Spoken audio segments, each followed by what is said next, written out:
Hey everyone, welcome back to trendingdunia.com.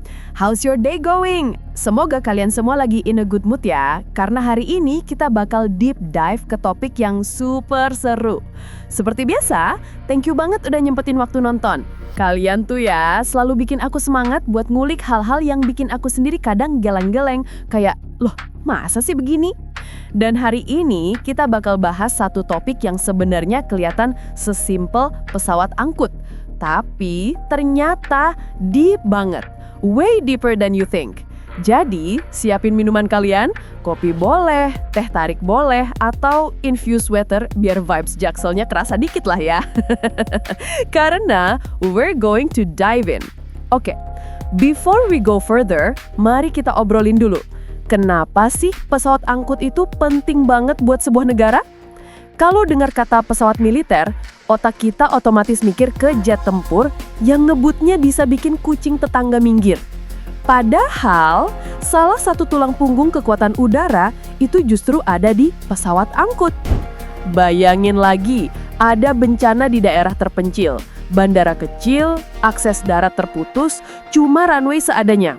Yang bisa masuk, ya pesawat angkut. Lagi ada operasi militer jauh dari pangkalan utama, yang nganter logistik, makanan, amunisi, personel, pesawat angkut juga. Dan kalau negara butuh show of presence, kayak mau kirim bantuan ke luar negeri biar nunjukin mereka we care, yang terbang ya pesawat angkut. Jadi basically pesawat angkut itu bukan cuma truk terbang, more than that, mereka itu literally lifeline. Sekarang kita masuk ke bagian yang bikin banyak orang penasaran. Indonesia. Indonesia itu udah lama banget mengandalkan pesawat Hercules. Kalau kalian pernah lihat C-130 Hercules, itu kayak bapaknya pesawat angkut. Legendaris. Udah dipakai sejak puluhan tahun lalu dan surprisingly masih reliable banget. Tapi ada fakta menarik nih. Dalam beberapa tahun terakhir, Indonesia mulai kedatangan C-130J Super Hercules yang jauh lebih modern, lebih irit, lebih kuat, lebih bisa bawa barang banyak dan lebih efisien buat jangka panjang.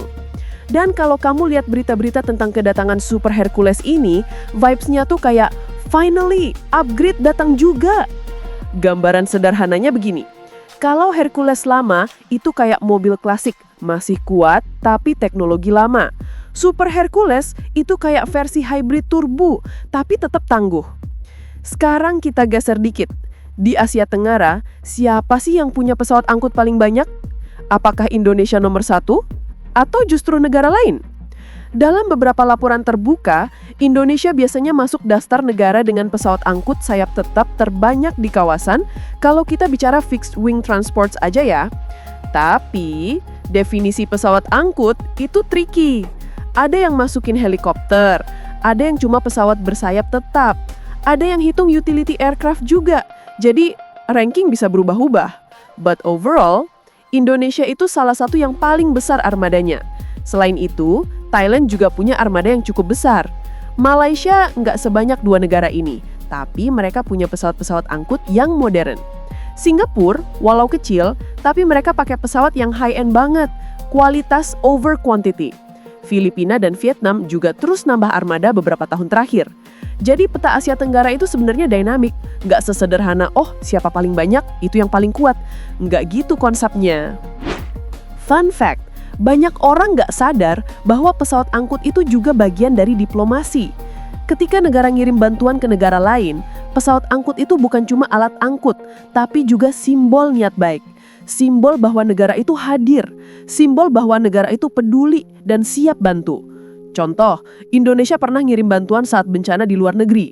Dan tiap pesawat Hercules mendarat, yang dilihat orang bukan cuma kardus-kardus bantuan. Yang dilihat adalah Indonesia hadir, peduli, dan siap bantu. Diplomasi modern itu bukan cuma soal pidato, tapi juga soal aksi nyata. Dan pesawat angkut itu salah satu alatnya.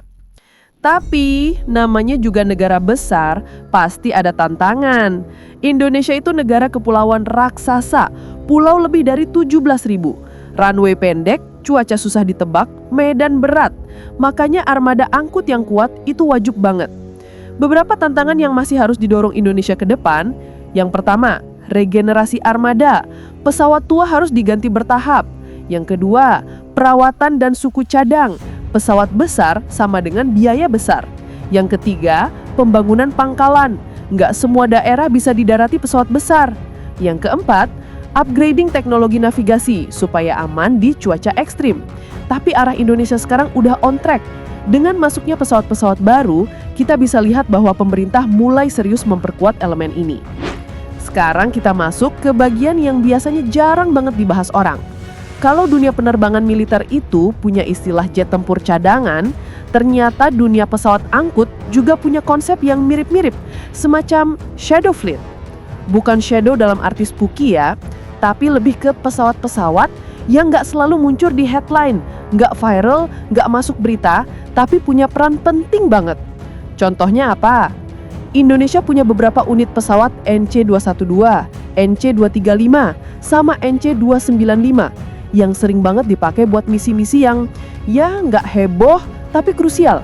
Antar logistik ke perbatasan, evakuasi medis, humanitarian flight, bahkan ngangkut alat-alat pemilu ke daerah yang benar-benar terpencil.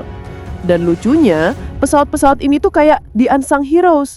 Kerjanya banyak, nggak suka libur, tapi jarang disorot. Kalau jet tempur itu superstar, pesawat angkut kecil menengah ini kayak kru di belakang panggung. Nggak kelihatan, tapi kalau mereka nggak ada, selesai sudah konsernya. Di Asia Tenggara, hampir semua negara punya shadow fleet versi mereka sendiri. Malaysia punya Beechcraft dan NC235 mereka. Filipina punya transport kecil hasil modernisasi. Singapura juga punya pesawat-pesawat non-heroik tapi kuat. Dan justru, fleet kayak gini yang bikin daya angkut mereka makin lengkap. Jadi, semakin kita lihat detailnya, semakin kelihatan bahwa dunia angkut militer tuh bukan cuma soal siapa paling besar, tapi soal siapa yang paling siap dan paling luas. Kalau ngomongin pesawat angkut, kita sering lupa kalau operasi kemanusiaan itu justru salah satu misi paling sibuk dan paling intens. Dan intens bukan cuma secara operasional, tapi juga secara emosional. Bayangin gini, satu daerah kena bencana besar, runway dipenuhi puing, sinyal komunikasi putus, cuaca kacau, tapi request bantuan datang terus. Dan di situ pesawat angkut harus masuk. Para awak pesawat cuma punya sedikit waktu buat mendarat, bongkar barang, isi bahan bakar, terus lepas landas lagi sebelum cuaca makin parah. Dan repeat berkali-kali. Ada satu cerita yang sering disebut pilot-pilot Hercules. Mereka pernah terbang non-stop hampir 18 jam dalam misi bencana dengan tidur sepotong-potong kayak power nap 10 menit. Dan anehnya, mereka bilang itu justru salah satu misi paling meaningful dalam karir mereka. Karena misi kemanusiaan itu vibe-nya beda. Bukan soal strategi, bukan soal power, tapi soal nyawa orang. Dan tiap pendaratan itu literally bisa jadi penyelamat banyak keluarga. Asia Tenggara sendiri secara geografis termasuk salah satu kawasan paling sering kena bencana. Tsunami, gempa, badai, erosi gunung. Jadi hampir tiap negara di kawasan ini punya pengalaman panjang dengan operasi humanitarian. Pesawat angkut, merekalah tulang punggungnya. Dan di titik ini kekuatan armada angkut bukan cuma angka, tapi kapasitas menyelamatkan manusia. Kita udah sering bahas soal pilot, misi, dan pesawatnya. But let's talk about the people yang jarang banget kita lihat. Teknisi dan ground crew. Ini bagian yang sering diremehin, padahal kalau mereka nggak ada, satu pesawat pun nggak bakal terbang. Teknisi itu bekerja di bawah tekanan yang tinggi banget. Mereka harus pastiin tiap baut, tiap panel, tiap sensor itu dalam kondisi prima. Karena kesalahan sekecil apapun, resiko di udara bisa fatal. Kadang mereka kerja sampai tengah malam, kepala masuk ke mesin pesawat yang panas, tangan berminyak, punggung pegel, tapi tetap harus teliti. Dan ada cerita lucu tapi agak ngenas. Beberapa teknisi bilang kalau suara mesin Hercules yang keras itu udah kayak lagu pengantar tidur buat mereka karena sering begadang di hanggar. Ground crew juga sama heroiknya. Mereka yang ngatur loading, balancing, fueling, sampai cek akhir sebelum take off. Mereka kerja sambil kena matahari, angin kencang, hujan, dan debu runway. Bisa dibilang, pilot membawa pesawat, tapi teknisi dan ground crew lah yang bikin pesawat itu bisa dibawa. Di banyak negara Asia Tenggara, terutama Indonesia, teknisi pesawat angkut itu bahkan sampai punya komunitas kecil. Mereka saling tukar ilmu, saling bantu troubleshooting, sampai bikin jalur regenerasi agar teknisi muda bisa belajar langsung dari senior. It's beautiful honestly. Karena ini bukan cuma profesi, tapi tradisi. Kalau ngomongin masa depan, Asia Tenggara itu sekarang ada di persimpangan penting banget. Teknologinya berkembang, ancaman kawasan juga berubah, dan kebutuhan logistik makin besar. Ada beberapa tren besar yang sebenarnya udah mulai kelihatan. 1. Platform serbaguna bakal jadi andalan. Satu pesawat yang bisa jadi transport, maritime patrol, sampai medevac. Kayak CN-295 atau C-130J versi upgrade. 2. Pesawat angkut ukuran menengah bakal jadi favorit. Kenapa? Karena runway Asia Tenggara banyak yang pendek. Big transport can always land there, but medium transport can masuk tanpa drama.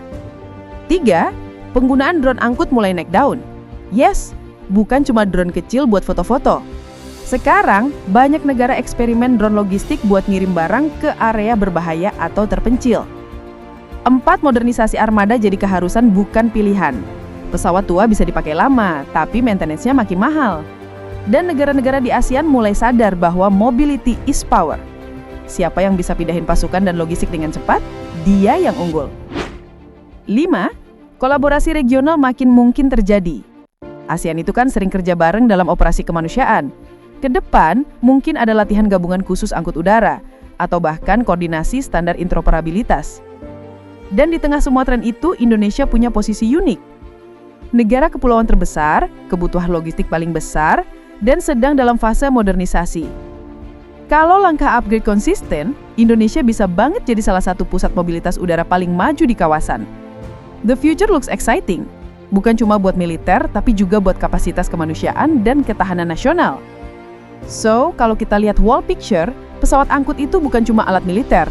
Ini alat logistik, alat kemanusiaan, alat diplomasi, bahkan alat identitas negara. Indonesia punya potensi untuk jadi salah satu negara dengan kemampuan mobilitas udara terbesar di kawasan. Dan kalau tren pengadaan baru terus berjalan, Indonesia bisa menguatkan posisi itu. Jadi teman-teman, itu tadi rangkaian cerita kita hari ini. Cukup panjang, tapi aku harap kalian enjoy, chill, dan mungkin jadi ngerti hal baru tentang dunia militer yang ternyata nggak selalu harus tegang. Kalau kalian suka cara aku bawain ceritanya, don't forget buat balik lagi besok, lusa, atau kapanpun kalian kangen vibe santai kayak gini. Channel ini nggak akan kemana-mana, aku juga nggak akan berhenti cerita selama kalian masih mau dengar. Thank you banget udah nemenin sampai akhir, stay safe, stay curious, and see you di next video.